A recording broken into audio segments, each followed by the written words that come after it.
O'n i'n nabod Gareth F Williams nôl yn y cyfnod pan oedd yn gweithio yn HTV yn y loniad ysgafn yn sgriptio'r teledu. Yn ogystal â bod yn rhywun oedd yn sgwennu llwyth o lyfrau, oedd e'n ddarllenwr mawr brwd. Ac oedd y rhychwant eang o stwff oedd wedi cyflawni yn ei fywyd, chymod, nofelau i bob oedran.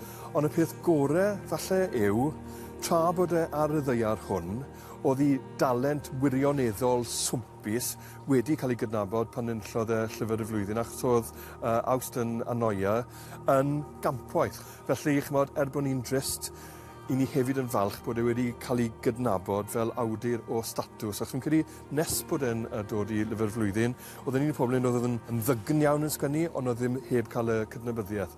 A hefyd oedd e'n ddyn ffein iawn, oedd e'n bleser digamsyniol i dreulio orig yn ei gwmni. Ac byddwn ni'n gweld eisiau yr oriau hynny yn y dyfodol.